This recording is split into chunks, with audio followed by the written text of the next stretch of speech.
this hour on VTV News. State President hails former youth volunteers' efforts. And Vietnam promotes driving forces for economic growth.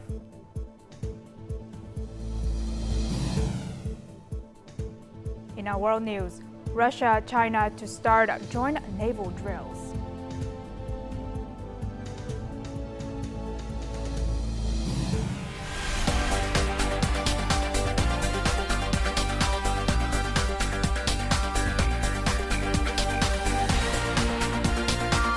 Broadcasting from Hanoi, the capital of Vietnam. VTV News starts right now. Good morning. It is 8 a.m. local time in Hanoi, and you're watching VTV News. I'm Huyen Trân with the top stories. On Monday, State President Tô Lâm held a meeting with delegates attending the National Congress of the Association of Former Vietnamese Youth Volunteers. The National Congress will be held on the occasion of the 74th anniversary of the traditional Day of the Vietnamese Youth Volunteers. At the meeting, State President Tô Lâm emphasized that the party, state, and the people always remember and appreciate the contributions and sacrifices of the youth volunteer force. At the meeting, the state president conveyed the greetings of the party general secretary to former Vietnamese youth volunteers. He also wished them a happy and healthy life and hoped that the former youth volunteers would continue to strongly spread their voluntary spirit in the cause of protecting and building the fatherland.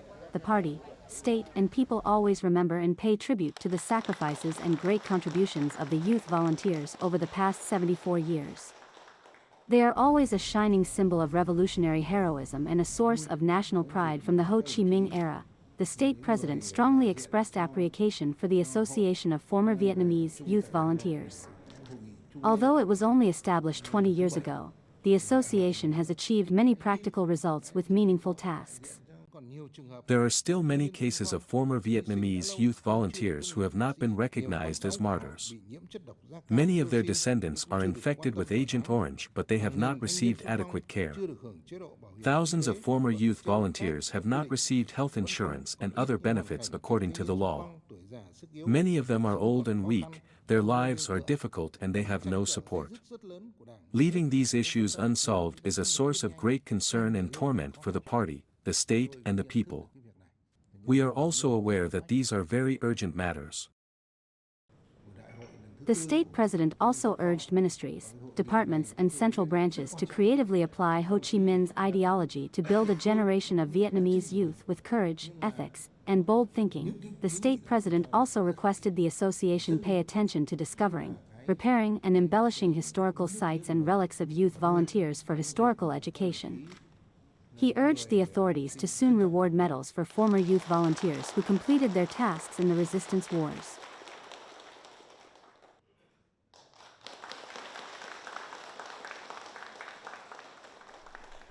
Prime Minister Pham Binh Minh, head of the government's Administrative Reform Steering Committee, chaired the committee's 8th meeting on Monday. The meeting was also connected online with 63 provinces and cities directly under the central government. In the first half of this year, the government's administrative reform efforts have achieved significant results. This includes reducing and simplifying 168 business regulations and nearly 250 administrative procedures. Basic salaries have increased to their highest levels ever. The country has reduced 33 public service units at the ministerial level. State budget revenue for the first 6 months reached 60% of the estimate, increasing by 15.7%. However, the Prime Minister pointed out 5 existing issues and proposed 5 accelerations that aim to quickly overcome these shortcomings. These include speeding up the removal of legal obstacles for mobilizing development resources, fostering a dialogue between authorities and people and businesses, enhancing public service reform and administrative discipline, and promoting digital transformation and cashless payment. Now, in the first half of this year, the state budget revenue has increased by 17.7% compared to the same period last year, despite the fact that the government has exempted and reduced tax, fees, and charges worth over $1.8 billion for businesses. This is one of the many remarkable results of the finance sector highlighted at a conference organized by the Ministry of Finance in Hanoi on Monday. Reviewing the state financial and budget work in the first 6 months of the year, the Ministry of Finance reported that stable macro balances, continued positive economic growth, and controlled inflation are important factors for budget revenue reaching over $39.4 billion, equal to 61% of the estimate. The Ministry of Finance is determined to complete the state budget collection task in 2024. The Vietnamese economy in the first 6 months of this year has shown positive results. However, experts predict that from now until the end of the year, there will be many challenges. So it is necessary to create motivation for higher results at the end of the year. More in the following story. So far this year, many leading technology corporations have come to Vietnam as the system of attracting policies is gradually being improved. The Ministry of Planning and Investment has coordinated to research, develop and submit the Developing Human Resources in the Semiconductor Industry until 2030, with a Vision to 2050 project to the Prime Minister. We have actively exchanged and attracted large technology corporations in the world. The government focuses on attracting semiconductor technology and artificial intelligence industries, as well as developing a network of experts for this field. Achieving a higher growth target by the end of the year will require huge efforts. With a large contribution from FDI capital and public investment disbursement achieving good results, the growth rate in the first half of the year has been positive. To achieve the whole year target of 6.5%, the average quarterly GDP increase in the remaining quarters must be at 6.3 to 6.4%. This is feasible as the economy has good growth momentum. Solutions from now until the end of the year also require more thorough and detailed research. We will advise and recommend specific recommendations for the government to boost local development. Public investment must still be escalated to encourage private investment sources. Promoting production, business and imports is also a driving force for the economy. The Ministry of Planning and Investment has developed many projects, reports, and recommendations to solve difficulties and make the most of the country's development opportunities. Achieving a higher growth target by the end of the year will require huge efforts. Construction workers are rushing against time to quickly put key transportation projects into operation. Thanks to their efforts, many will be completed ahead of their schedule. This in the following story. At more than 15 construction sites, 615 vehicles, pieces of equipment, and 1,700 engineers and workers have been mobilized day and night to quickly complete the roadbed process of the Hàm Nghi to Vũng Áng section of the North-South Expressway project. Contractors have mobilized manpower and machineries to the field. So far this year, the Ministry of Transport has started 7 road projects and 1 railway project. Over $980 million has been disbursed, reaching 40% of the set plan. The Project Management Board has developed specific plans for each road project and section. We closely follow the schedule based on this. Although there are still many difficulties and obstacles, in the past 6 months, approximately $9.6 billion of public investment capital have been disbursed. It is equal to 34% of the set plan and was an increase of 3.5% compared to the same period last year. British investors think that the quality of infrastructure in localities has improved significantly in recent years. Vietnam has set a commitment to connect the system of expressways by 2025 to create seamless transport infrastructure. This will be an important basis to improve logistics efficiency and inter-regional connection. Public investment disbursement in the first 6 months of the year has not met expectations. Ministries, branches, and localities have issued documents to resolve bottlenecks and support contractors to carry out their works. With these efforts, it is expected that the target of disbursement of at least 95% of public investment capital assigned by the Prime Minister will be met this year. Transporting export goods by container to Haiphong is one of the targets of the National Waterway Corridor No. 1. The localities along the transport corridor connecting VTV, Hanoi, Haiphong, and Quảng Ninh have many factories and industrial parks, providing a substantial source of goods. However, there are bottlenecks on the route that need to be resolved to ensure maximum efficiency in transporting containers by waterway. Tân Cảng Quế Võ Dry Port is strategically located along the central stretch of National Waterway Corridor No. 1, connecting VTV, Hanoi, Haiphong, and Quảng Ninh. This location offers moderate transport distances and benefits from several preferential policies for container transport via barges, resulting in a cost reduction of 10 to 15% compared to road transport. To ensure sufficient transport capacity, the port's design allows for the operation of 160 20-foot equivalent unit barges. With a capacity of 160 TEUs, loading and unloading containers in 4 layers are feasible. However, the current infrastructure cannot support this. Using numerous small barges to handle large outputs would lead to higher costs. Despite being a newly constructed bridge, the current clearance of Bình Bridge is only 7.5 meters. This limitation means that although barges are designed to stack containers in 4 layers, they can only stack a maximum of 3 layers to be able to pass through. In the near future, research will focus on increasing the clearance of Bình Bridge to 9.5 meters to facilitate the transport of containers stacked in 4 layers. The Ministry of Transport has also studied areas with restricted curvature radii along the route to enhance convenient transportation. On the National Waterway Corridor No. 1, there are currently 3 bridges that hinder development: Bình Bridge, Hồ Bridge, and Duong Bridge. Duong Bridge is currently being invested and renovated. Therefore, upgrading the remaining bridges, especially Bình Bridge, is necessary to ensure synchronization along the entire route. Once the bridge clearance is improved, the efficiency of this transport route will increase by 25 to 30% compared to the present.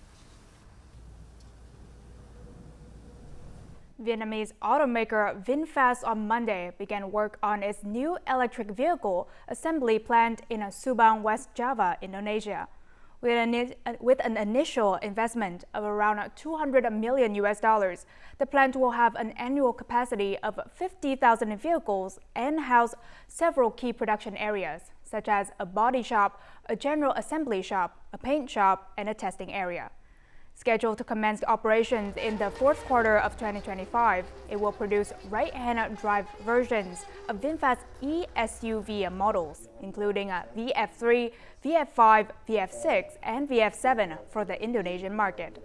The project will provide thousands of job opportunities for the locals, increase the number of skilled workers, and greatly contribute to the local socio-economic development and green transport in Indonesia.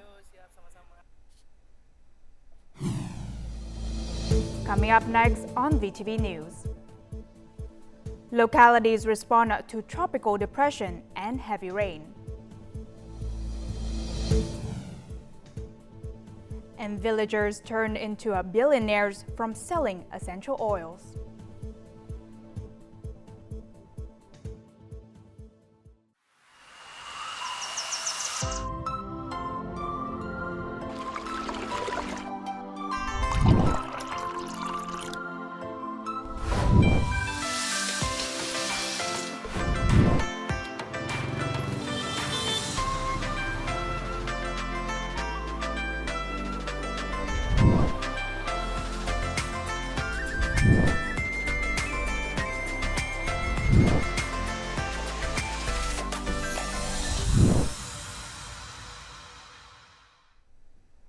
Welcome back to VTV News. Now, a tropical depression is moving closer to the central coast of Vietnam and is anticipated to batter the region on the afternoon of July 15th, according to the Central Center for Hydrometeorological Forecasting.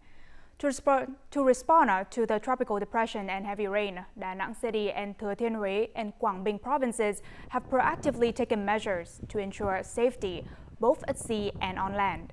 In Kiên Giang province, due to bad sea weather, more than 700 tourists are currently stranded on the Nam Du archipelago.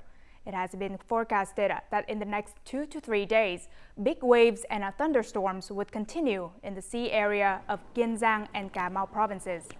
The tropical depression will gradually weaken into a low-pressure area over the southern Laos region. However, it is still likely to cause thunderstorms and strong winds for Hòa Bình province and the northern delta and coastal areas, and heavy rain in Thanh Hóa to Quảng Trị until Wednesday.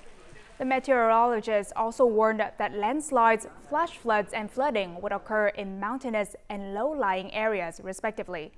The Central Highlands and the South were also forecast to have heavy rain in the afternoon and night, with some places having a very heavy rain, which can cause landslides and localized flooding. Thousands of motels and mini apartments in Hanoi are being asked to stop operating due to fire prevention and firefighting violations. These violations are mainly related to escape routes or failures to ensure fire protection systems or electrical systems. To date, 100% of the room rental service establishments in the city have signed a commitment to ensure fire safety. Many investors are correcting violations to be able to resume business. For the past 2 years, this man has had a room rental service with more than 10 apartments. In addition to fire alarm systems and wall hydrants, he also installed many items according to the requirements of the authorities. I've installed fire prevention doors and initial firefighting equipment. Fire prevention must be the top priority.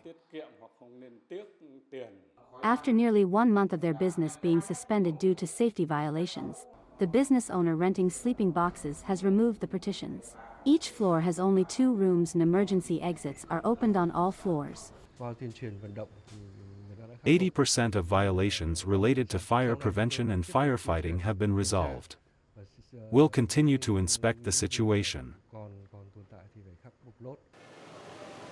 According to the inspection by the Hanoi Police Department, nearly half of the approximately 37,000 establishments were required to stop operations to correct violations.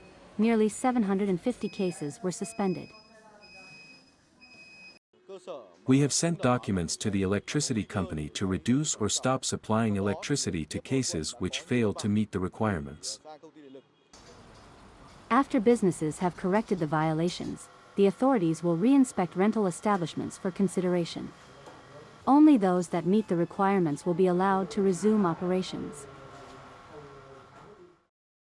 In a village in Cao Bằng province, there are high-rise houses located halfway up the mountain. It's a rare sight to see such houses in a mountainous province, and yet this is Na Luông village, a district with great difficulties in Bảo Lạc. Thanks to national target programs and social policy capital, most of them have become well-off families. Halfway up the mountain in Na Luông, replacing the stilt house of Nung people, are high-rise houses. This 4-story house of Sang's family was built thanks to the cultivation of star anise trees. With the government support, he bravely left corn and rice farming to grow this medicinal plant. Previously, our village was very poor.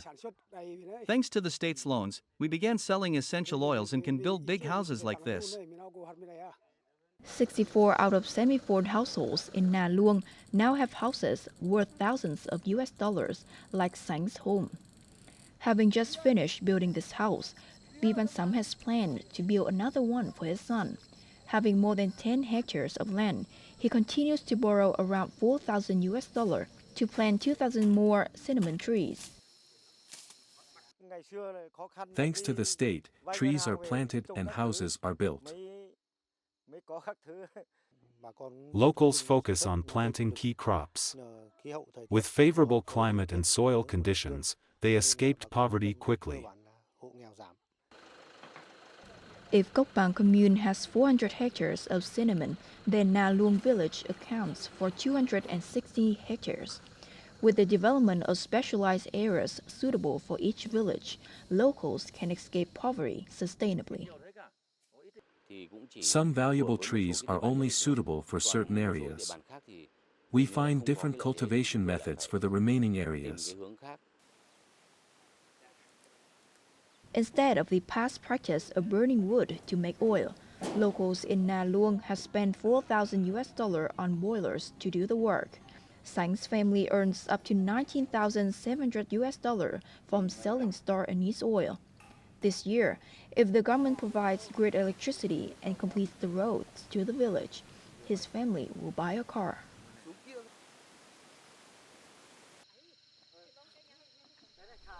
Nearly 120 young overseas Vietnamese from 29 countries and territories offered incense to commemorate the Hùng Kings at the Hùng Temple Historical Relic Site on Monday.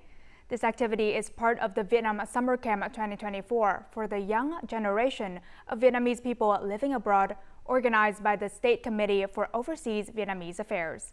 In addition to the incense offering, the Vietnamese youth also had the opportunity to learn about the origin of the Vietnamese people, the history of the Hùng Kings, and the significance of the term compatriot. This year's Vietnam Summer Camp is scheduled from July 14th to 29th in 12 provinces and cities across the country.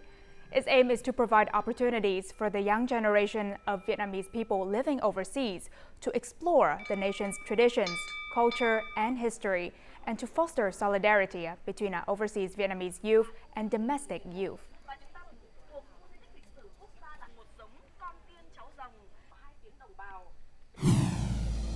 Coming up next in our world news, Russia and China start joint naval drills.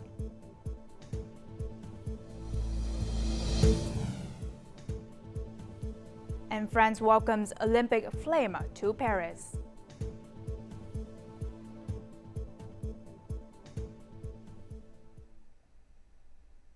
Now moving on to our world news. On Monday, a joint fleet of Russian and Chinese ships will leave Zhangjiang port in China to conduct exercises within the framework of the Russia-China exercise called Maritime Cooperation 2024, taking place from July 15th to 17th.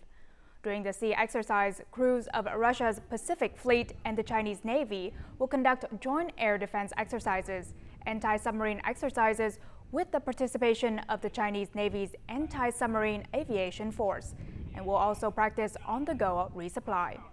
In addition, sailors of the two countries will participate in sea rescue training.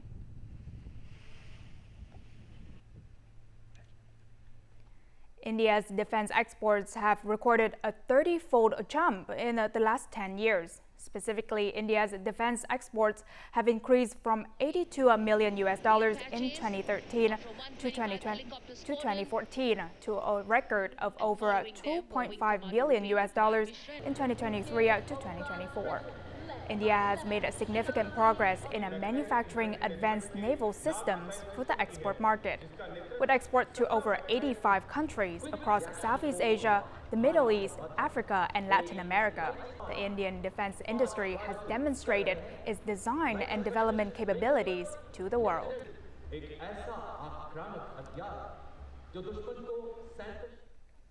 Global childhood immunization rates stalled in 2023, leaving an additional 2.7 million children unvaccinated or under-vaccinated compared to 2019 rates, according to newly released data from the World Health Organization, or WHO, and the United Nations Children's Fund, UNICEF.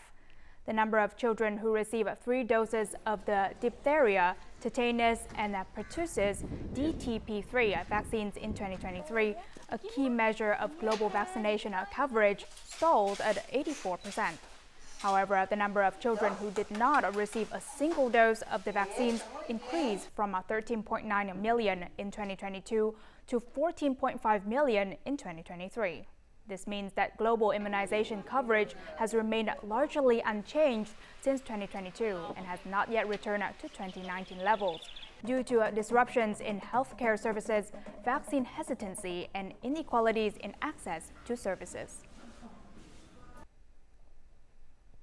On July 14th, France celebrated the country's National Day and welcomed the Olympic flame from Greece to the capital Paris after a 3-month journey. The Olympic torch passed through the streets of Paris through the hands of celebrities and people from all walks of life. Despite the early closure of the streets, French people still flocked to the Champs-Élysées roundabout to wait for the torch. Thierry Henry, coach of the French Olympic football team, was the first person to have the honor of carrying the torch during the 2-day journey in Paris. I saw the flame and the coach of the football team. It was incredible. During the 2-day torch relay in Paris, the Olympic flame passed through the famous landmarks and important locations in the city, such as the Parliament Building, the Panthéon, Notre Dame Cathedral, the Louvre, and many more. This year's torchbearers not only included famous people, such as actors and football players, but also bakers, nurses, firefighters, and members of social organizations. This was to show solidarity and equality amongst the French people before the important sporting event. We are proud to welcome tourists worldwide to the Olympic Games, and that's why we need to unite.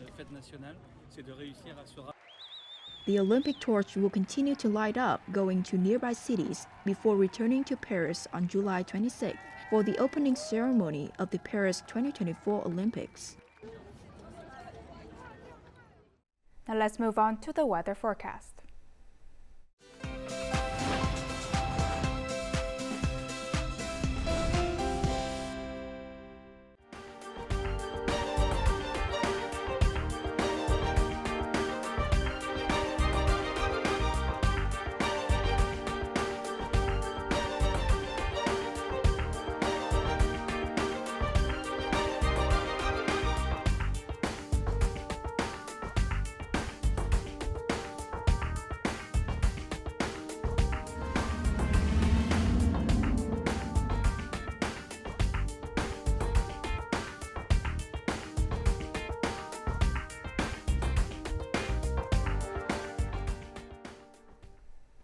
And that's all the news we have for this hour. To rewatch our program, you can download our mobile app at VTVgo or check out our YouTube channel, VTV4Go. Thank you for watching and see you next time.